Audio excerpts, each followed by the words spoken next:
Hello and welcome to another episode of What SHU Doing. I am Burrell alongside my co-host Paul Guarino. What's up, everybody? We are joined by the one, the only. You'll never walk alone. Yeah, that's definite. That's definite. Manny. That's about it. How's it going? Good. How are you doing? I'm good. Good. This is the latest I've been out in a very long time. So, Fair enough. First of all, congratulations. thank you, sir. Yeah. How is fatherhood treating you? 2 is exhausting. It's exhausting. Like I said, this is the longest I've been out for a while. So you guys got me. All right. So so let's get rolling then, because we know obviously want to be respectful of your time. So let's get right into it. I'm out the house for now. Let's do this. All right? Let's do this. No one's screaming in my ear. My kids are not crying. We good. I'm good. I'm in a happy place right now. All right, let's get to it then. Let's How did you end up at Sacred Heart? It was the only school that gave me my tuition exchange. So I actually came here for free because my dad worked at another college. Okay, wow. I actually was supposed to go to Quinnipiac, and I put my deposit in, and then like 2 days later, Sacred Heart called me, and I told them, no thanks. And then my mom was like, what is wrong with you? I had to call back and take it, so I was here. So, Okay. Yeah, I got here in 05 to 09, yeah. Hey, where are you originally from? Massachusetts, Okay. Western Massachusetts. I'm from Puerto Rico, and then we moved up here. My dad's a coach in Western Mass in Mount Holyoke College. He's a tennis coach, yeah. Gotcha. Yeah, man. Wow. No, you always have. I did not know. Yeah, man. My dad was good stuff. He was a great tennis player. He was number 1 in Puerto Rico for a while when he was younger. The dude is like, he won a Big Ten championship with Ohio State University as an assistant coach. So All right. yeah, so Ohio State's my team. I used to live in Buckeye Village, and I was there for like 4 years when we moved over there. So, and then my brother was born there. So, Gotcha. Okay. yeah, man. Well, The great state of See, Ohio. I knew Manny mystery. yeah. The mysteries of Manny. There's a lot, man.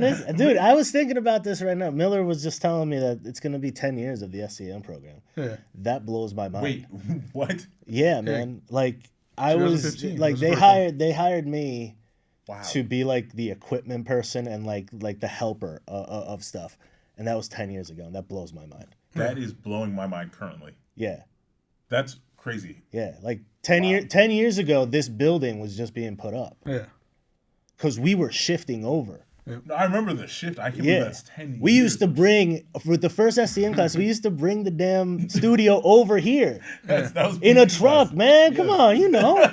That was PG's That class. thing was ridiculous. It was the most ridiculous thing I've ever other than actually do studio shows at the old studio. See, for me, so I came from like business degree, so like I didn't know what the hell was going on. I was just dude. going with the flow. Like, No one knew what the hell was going on, man. The first, I mean, SCM is great, and it has evolved into like Yeah. a really great thing. But like those first few years, it was like rough. we didn't know what we were doing, but we did at the same time. Yeah. But it was like new territory, this new facility, dude.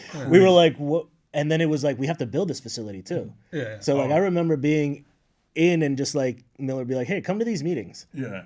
And they're talking about the construction of this multi-million. I'm like, cool, dude. And then I would take all these seminars to like Avid programs, like how to run the whole studio. Dude, I forgot all of it already, but it was insane. It was crazy times. Again, 10 years ago, the fact it's crazy. Nuts.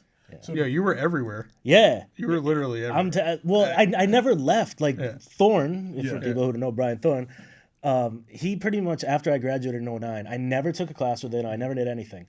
Junior year, through another kid, I did a wedding for Brian. I worked a wedding. And then from that moment on, I started doing stuff for him. Then I started TAing in class and all that stuff. And then when I graduated, he was like, come live with me, work and edit for me.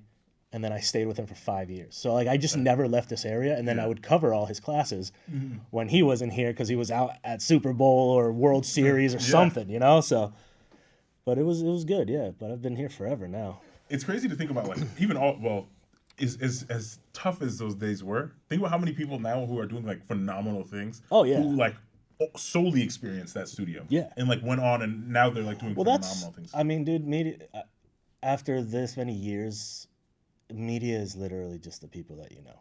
Yeah. Like, the networking is literally the only thing that matters. Like, I know people that would rather hire someone they like over the best person. It's just not, like, you know, like, that's the type of industry that we're in. It's just kind of like, so I don't know. It's just, yeah. I was having this conversation with my director last week. We were on a shoot all week, and we were talking about like the process of hiring people. Yeah. He was like, I would rather. You're gonna spend a lot of time with these people. Exactly. You gotta like them. Yeah. And you gotta be likable. Yes. Like you can't be petty anymore. And that's the other thing. Like getting older, you just start letting a lot of shit go. Just not caring. I don't care. I don't care anymore. I really don't.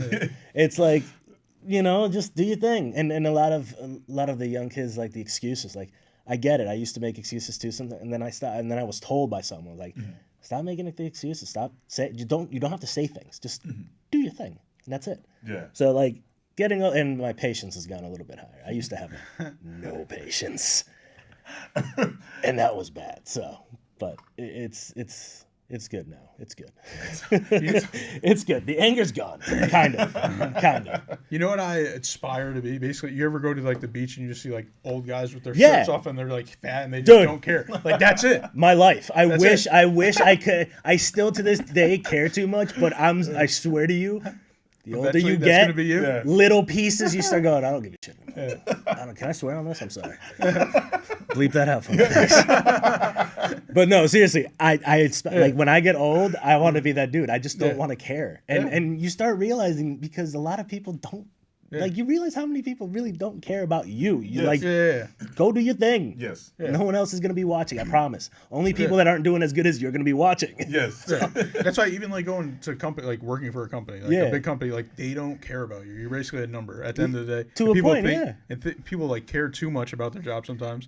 It's even like we were talking about last episode. We were talking about like leaving your job because you might get more of a raise when you leave it than if you stay there and get a raise, like a 3% raise versus. A $10,000 raise. Dude, I think COVID really showed that for people. Yeah. That was the main key. I think COVID was like one of those like points. It humanized everything too. Yeah, because you realize like everything could be fleeting in a moment and you're sitting in an office just doing something that you hate. Like definitely. I don't love all my jobs. I understand like that it's a job. Right. But some of my stuff is fun. I get a lot of flexibility, but like, yeah, man, no. I know so many people that right after COVID they're like, I'm quitting my job. Yeah. But now they're struggling, but they're like, I'm happier now. I'm like, cool. Right. Like I personally have never had a job. Yeah. I've been a freelancer my entire life. Yeah. I never took the closest thing to a job was working here part-time, 20 hours. Wow. Yeah. That was it. What is that like because a lot lot of people, for example, scary as shit. That's what it is. Again, bleep me out, please. I love it. I'm gonna get us canceled here, my bad. I'm sorry. It's hilarious because we were talking to Tony before. Yeah. And he was like, I said something about how I was the first one to accidentally curse on this podcast. No, it's gonna be Manny. He said Manny's gonna come on your show. You know what? That's another thing. Like I realized too. I know that we're on air and stuff. I'm like, I've met so many people. People are normal people. Yes. Yeah. Like there's like people talk just like this. Yeah. That's why even like I remember job interviews and I like.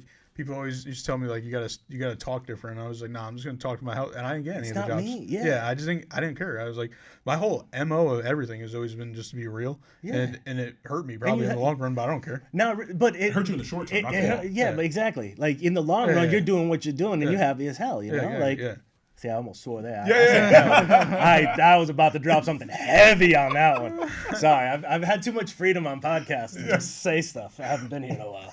Well, we're almost there with the university because Miller said they're doing a sports betting thing. Yeah. And I was like, imagine 10 years ago if we talked about sports betting. Yeah, that's insane. And like as a lecture thing. Like, that's I was like, out what? Of well, I mean, dude, it's taking over. Yeah, I know. I've been hired by the. I love them. Yeah, they hire me to do stuff. I love them. They have money. Yeah, they sent me to the national championship 2 years ago. I'm with them. Let's do this. But yeah, man, it's cool. So okay, so let's get to the cameras because obviously you talked about how you love the cameras. Now, I mean, honestly, I feel like if I ever have any sort of like question regarding any sort of cameras, like I have multiple times when I've come back here asked you random questions, just like if I've seen you, I've been like, yo, I got a quick question for you, like, and I'm gonna ask you like a million and one things about like the breakdown, the technical, like tech specs, all this types of things. But I'm a nerd. How did you get into it? I'm a nerd. When's the YouTube channel coming? Dude, you know how many people have asked me that? Dude? I've been a little scared. They've said they want me to do one where I'm really angry and I do reviews of camera stuff. Yeah. I don't know. I'm like probably like Gordon or what's it called when they go to like bar rescue. Yeah, What? Like Is this setup? Pretty much. Like I was just because that's how I am when it comes to certain things. I'm like, dude, I hate this thing so much. I don't complain about it for like 5 years and then finally buy something new. What is it? Dude, this I can't even believe is here. So like these cameras for this, like this is a good setup. Yes. I came in the structure. Manny approved. I love Manny it. Dude. approved. I'm down. For if you don't have to control anything, everything's robotic. I'm in, dude. You can do this all day. All day. And I didn't even realize that they can go up and down. Yeah. Wow. Amazing. Equipment. I'm sorry. No, man. Equipment wise, I'm literally a nerd when it comes to it. I just it's the only thing I'm good at. So when I find stuff that I enjoy, I just dive in, you know.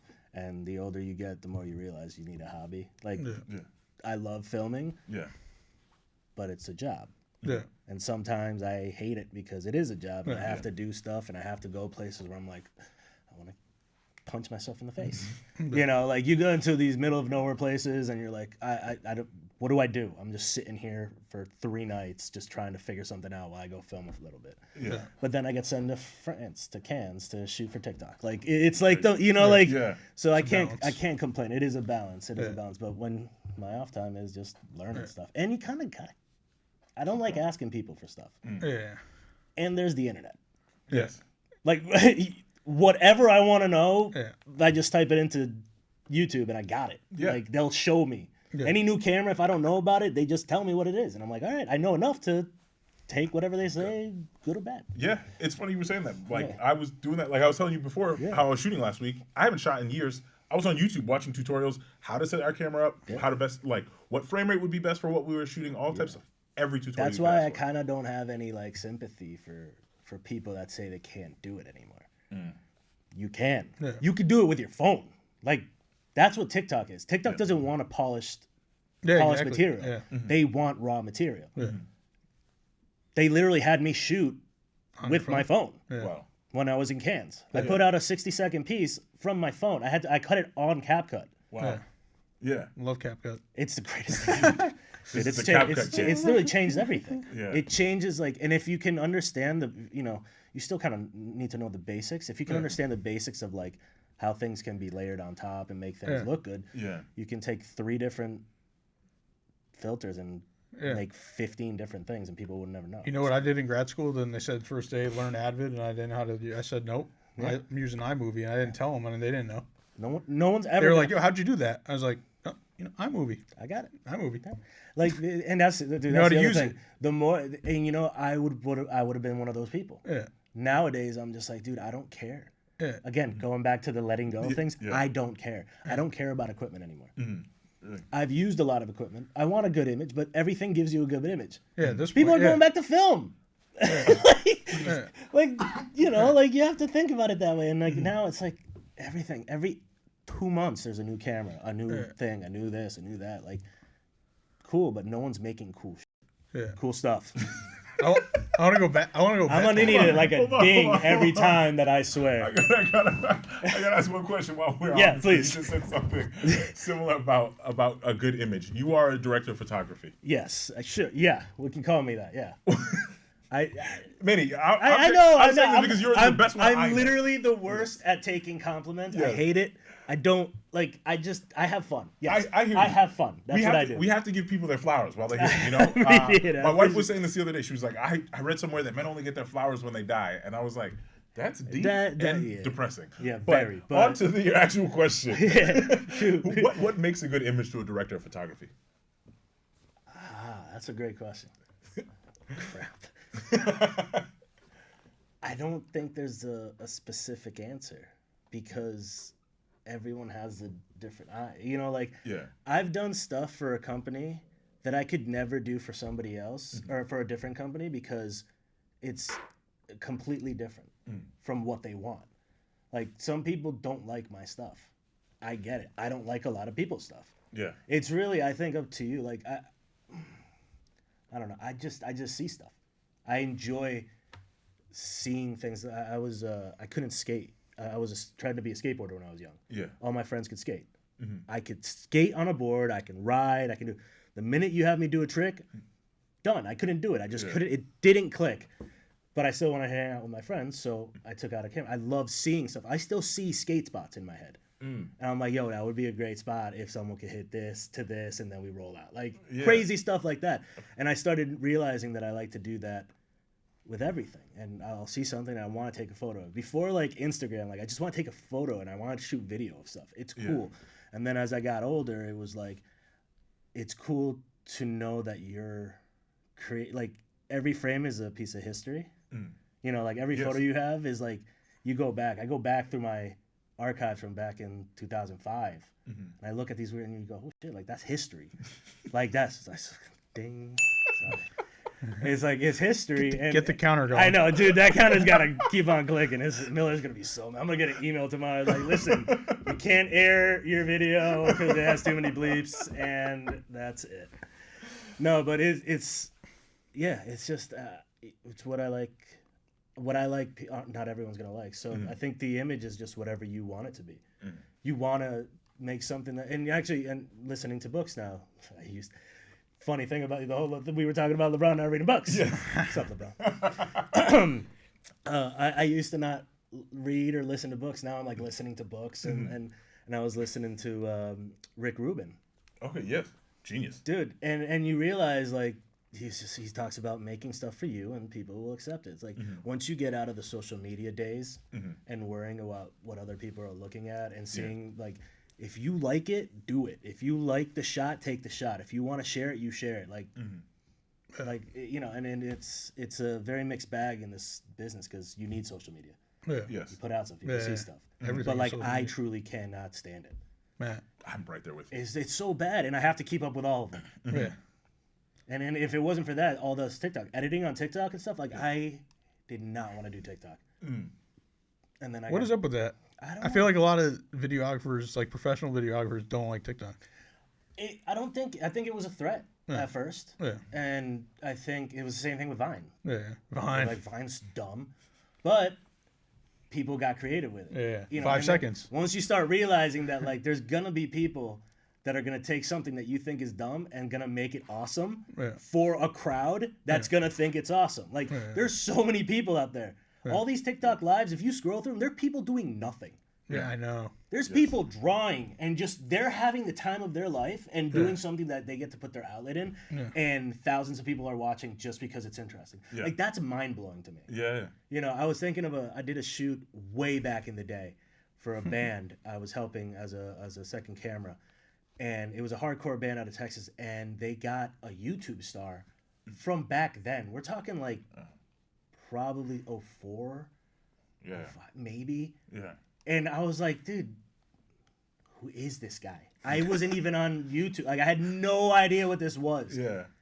And this dude's got millions of followers. You know, it was like at the beginning with what was the I Love Barbie girl, or don't hate on Britney.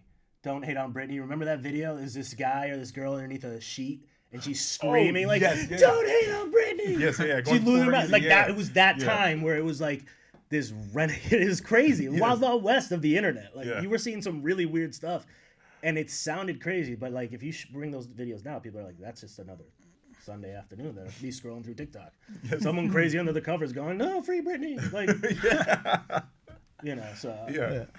Where does I want to go back a little bit, like, so where does the passion for videography and photography and all that come from? No, dude, years of just doing it. Like, I started filming. My parents bought me, like, a little camera for Christmas, and I bought a fisheye adapter, and I would just do skate videos.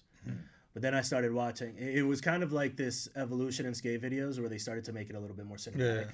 Like, it was like they were doing these pieces, but then all of a sudden they started doing these beautiful slow-mo pieces. And you're like, what am I watching? Like, you're losing your mind. Like, filmmakers, like Spike Jonze came out, and he started, like, redoing skate videos. And I'm like, I want to make stuff like that. And it was kind of the beginning of Red Bull, too. So, like, Red Bull was putting out some cool stuff, and I was like, I want to do that. And then Bam Margera. Bam Margera, like, that was whole like life. Like that's what we did. The skateboarding stuff, like their I don't even know what they call it, just their tapes. Yeah, everything. The CKY.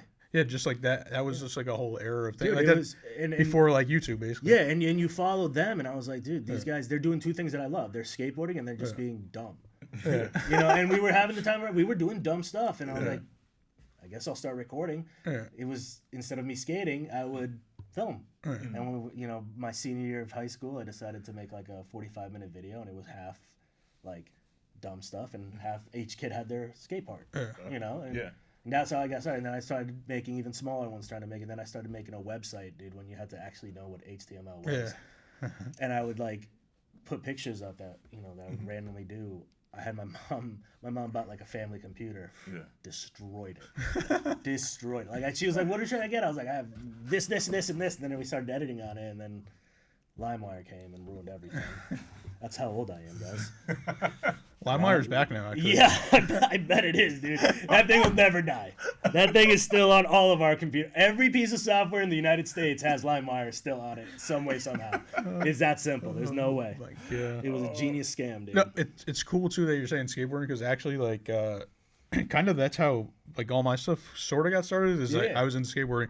I used to look at the magazines. That was like inspiration. That's kind of how I got started in clothing, because of skateboarding. And like Diamond Supply before. I used to have it before it was like a thing. Yeah, before you had to order it online. Before Zoomies got it, or PacSun got it. You know what I mean? Like these. And you know what's crazy? And you're talking about COVID and all this, and then NFTs came around, and then hold on, and then like Twitter Spaces, you know, Twitter Spaces. Yeah. So I got to talk to Nicky Diamonds, like, and he follows me now, and I was like, yo, this is crazy. I was like, mind blowing, dude. Yeah, I was like, that's my dream collab, to do a collab with him. And that's cool. That's what I think is the skateboard culture.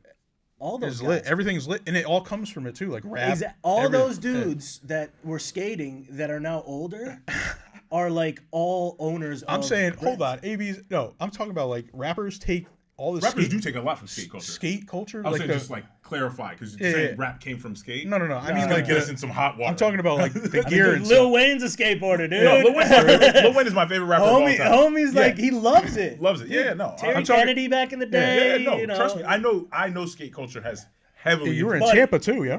Oh, trust me. Like I said, Tampa am, baby. Yeah. But no, you're right. It took a while, but it was like people like, oh my God, Stevie Williams for like DGK. When DGK came out with their first KO video, dude, it broke me. It was my favorite. Dude, I went out and I bought his Fila kicks, his skate shoes. They were my favorite. That's what I'm saying. He had Fila skate kicks, dude. Yes. They were amazing. Then one of them had camo on. Dude, I was game over. We used to go June 7th, something like that, I want to say, is National Skate Day. We would drive from Western Mass down to Philly, and we'd skate all day. Go to, you know, Love Park when it was still there, go to like all the famous spots, and like my whole life was that and music, because I would work as a bouncer, and I started doing videos for bands, and then got bigger and bigger and all that stuff. So those were like two worlds that meshed perfectly together. So ironically, we were talking about it too before, and we were talking about influencers, and somebody, I forgot who we were talking about, but then I was like, Rob Dyrdek is like the original influencer of all this stuff, and he was doing all that stuff, like the brand deals on his show before, like that was like a thing with like. Did he was on a podcast talking about that the other day, I think. Oh, I didn't even know. He said that he was talking about because he's mentioned it a few times, but he actually went through his like the breakdown of how he got all those sponsors. He's like, dude, I just told these guys this, and I was like, you pay me for the, and he was just destroying, like, he had everything. Action figures. He started Skate League, dude. Yeah. Crazy. Every skate park that he built, he had like, dude, the man was a genius. A genius. And now he is always on MTV. Always. He owns MTV. Yeah, basically, right? Honestly, needs to be renamed after him. I was going to ask, who's your favorite musician that you've shot? Musician that I've shot. Well, it depends. So it was a kind of a stage in my life, probably until I was like mid-20s. So from like 13, 14 to 20, it was the hardcore heavy metal scene. Probably bands that you didn't. I mean, I don't know if you would know any of these guys. It's a lot more underground stuff. Gotcha. But for the fans who might be watching, who might be metal fans, Acacia Strain, Vanna, Hatebreed. I've worked with some stuff. Like, it's just all these, you know, the heavy stuff. Yeah. But Webster Theater in Hartford, a friend of mine would manage all these bands. He was like a legend from back in the day. And so he started managing, and then he would run all the shows. So I met him through another friend, through a band, and I was doing a video for them, cutting it. And he came up to me and goes, "Hey, you want to start working for me?" I was like, "I don't know what the hell that entails, but let's do it." I'm like, he goes, "Well, you could either, I want to have you do promos and stuff." And so one of his bigger bands that was signed, we started doing all these little promo things before like that whole promo thing was happening. Like before like albums were coming out, they would do like 5 episodes of something random of like behind the scenes. Yeah. And then I just got through that, and that was the kind of scene that I was always in. It was like metal shows, Van Warped Tour, but with these bands, So, Gotcha. But they did stuff with bigger bands, Blink-182 stuff, but I just wasn't there for that stuff. Gotcha. And then after that stuff, musicians. I mean, I shot Post Malone and Imagine Dragons at MSG one time. But that was like the beginning of Post Malone. It was like when I think White Iverson was the one that was I think it was hot like at first the time. Yeah. And Imagine Dragons was just killing it. So, and who else? I don't know. I've done more with athletes in the professional side of my life than back in the day when I was. What about going to athlete? Like, has there any been like starstruck by? No. This happened. Wait, I could care less. What if it was like Michael Jordan? Dude, these people are they're normal people. Like Yeah, I know. I was literally Michael Jordan. Yeah, I think he's different. awesome, but I'm not gonna going back. I'm not gonna change me for him. You know what I mean? Like he doesn't know me either. Like he could not like me, or he could love me all of a sudden. But I've never been starstruck, especially with sports people. Like.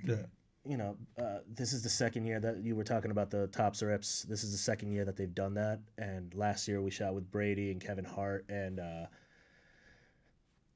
backwards Nike check on sneakers. Travis Scott. Yes. And Travis Scott. So those 3. Yeah.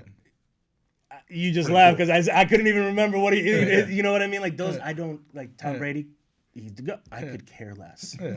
Me too, because I don't like him. Exactly, but it's not even a not liking thing. I mean, I'm from Mass. Like all my friends, like most people usually go crazy when I tell them who I'm. I went to the Packers to film someone. I forget. Aaron Rodgers. Well, he was part of it, but it was Devontae something. Adams. Yeah. There we go. Yeah. Yeah, no, it's that guy. No, we talked about it in previous episodes, just like working in sports and like how it is normal to us, and like we tell our friends or they don't understand. They're like, famous people. I'll be like, yeah, like they're just normal people. Yeah, like it's it's funnier when like they remember you. That's when I go, all right, like that's cool. Yeah.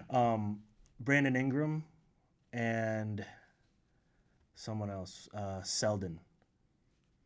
From Kansas, I think, or Kentucky. I forget which one. Was it Wayne Selden? Something like that. So when I first started with Mall Media, he had a Sports Illustrated show called Rising Stars, and it was pretty much like whoever was going into the league at a time, whatever sport we were doing, or they were like first years in the league, and that they were just like crushing, or that the writers I think from SI were choosing, and we would just do those, but like. It was weird because, again, you don't really spend time with these people as much. Like, they'd give you, like, 15 minutes, if that. I had a guy come in and literally was like, hey, you got 2 questions. I'm like, how am I supposed to do a whole thing on 2 questions? Like, that's insane. Yeah. But, and then when it comes to, like, the fame, like, I don't know. But, like, Brandon Ingram, I shot something with him, and then I saw him at the lottery draft because I was filming for Australian basketball player who plays for 76ers. Ben Simmons. The Simmons doc. There's a Ben Simmons doc on Showtime, I think. Like about like his high school, college, stuff like that. Yeah, but there was what was the controversy with him that he wanted to get paid or he wanted to leave, skip high school or skip college to go to? I think he wanted to skip college. There was something. So they did a doc, and I had to go and I had to film the lottery draft, which is the draft. Yeah. I still don't get it. But he recognized me, and he was like, "Hey, man!" And you start like when you start seeing them a lot, and they start recognizing you, and you're like, "That's kind of cool." I was like, "Yeah." But other than that, no. And I've done some, a lot of movie stuff at Sundance and at all these places where they do like just these installments, and they just bring celebrities in. That's cool. So like you realize which ones are nice and all that stuff. Like Glenn Close talked to me for like 5 minutes, just shooting the what I'm not gonna say, but you know, like, and it's cool. Like, actually, you know what? Who I got a little bit starstruck was Manuel. You know, and that's more Puerto Rican pride than anything else. Like, he was at Sundance promoting, I forget which movie, and I was like, dude, he was the only person I've ever been like, can I take a photo with you? That was the only one. So yeah, I guess one. Fair enough. There's got to be somebody. I cracked it. I cracked it. Yeah, no, you got me. That's one. You got me thinking. What's like one of your dream shoots that you haven't done yet? Oh, dude, I think that's the thing. All my dream shoots, I never want to do. Why? Because I thought was my dream wasn't. Gotcha. Okay. You know, I went out to LA just to kind of be out in LA and feel like I didn't live there or anything. I just would go out. I don't want to be. Yeah, and a lot of my friends, they're like, "You're not gonna do well over there." I'm like, "You're right." after going out there and working on jobs out there, and we're like, they're really cool people, and there's dudes that I will work with all the time, and I love going down there. I love visiting. Yes. 100%. But living down there, heck no. No. But no, it's more of just like whatever comes. You never know what's gonna come. Dude, they sent me to Alaska. I went to Alaska to literally, and I found out a few days ago. Literally, I was talking to the guy who hired us for it. He was like, dude, I just found a way to get us to Alaska. Like, there was no need.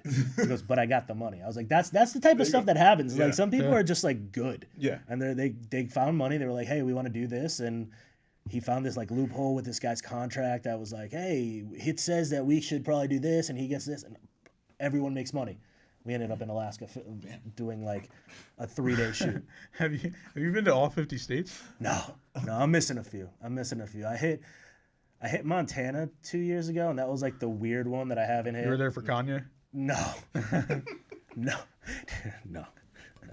I was there for NBA 2K, which has been like my biggest client right now. In the past few years, I guess before we get out of here, I want to ask you, like, when it comes to if somebody wanted to follow your career path, like, what advice would you give them as to like how to? Because a lot of people would love to be like, you know, a freelancer on their own and like choose their career path the way you have. How would you? What advice would you give them to get there? It's like, don't give up. I mean, you know, I follow this DP that actually he lives in Stanford, I think, or Greenwich. And he posted something actually literally yesterday, I think, or today, and it said like, I'm just finding out like what I want now. Like he was talking to all the younger people, being like, yo, like, don't worry about things, like just keep going. Like if you have a goal, like I never thought I was not gonna be doing this. Okay. And I still do. Like I'm getting older, and I'm like, oh crap. I'm like, I don't think I'm gonna retire ever. Because I'm not like working. You know what I mean? Like I'm doing fun stuff. Like if you tell me that at 80 I get to go and do something like this and just take photos, maybe, like 100% send me out there. I do that on my own every single day. I take photos. I have 2 cameras in this little bag right now.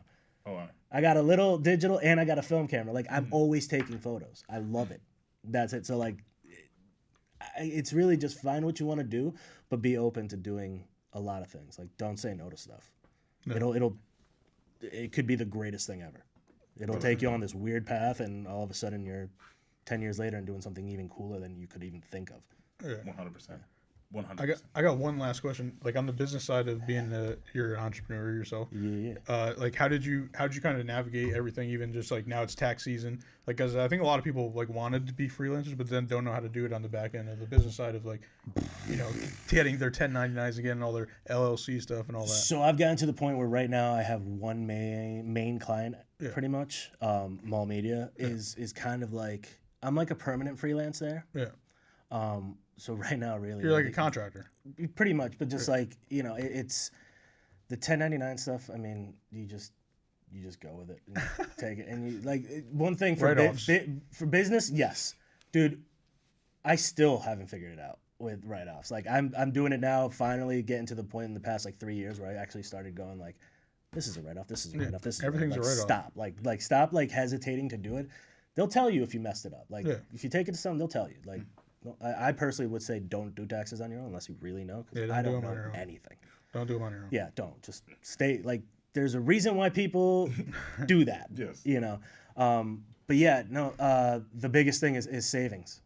You know, I still haven't been able to really save the way I want to. But like, if you can, save. Don't buy brand new gear. Yeah. It's not worth it. Most of the time, when you get to professional stuff, you're renting gear anyways. You know, like back in the day, I would say maybe, but I mean, if you want to buy a camera, but don't get too crazy with that stuff. Don't get too crazy with spending stuff. Like, it won't be worth it. And you know, save money for taxes. Take a third out. Just take it out. Take it out. Don't even think about it ever again. There you go. No matter how poor you think you are, you want to pay those taxes. You've seen all the horror stories with people that have a lot of money. Like, imagine you not having money and not being able to deal with stuff, and now you have to deal with more tax money. Like, small business is stressful. I don't have a business. I'm just like my personal sole proprietor, I guess.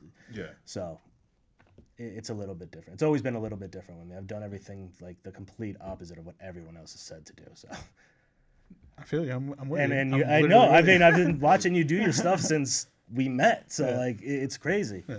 Blaze your own path. We try, man, and it takes time. That's the other thing. It's like, don't rush it. Enjoy the path, because you're gonna like.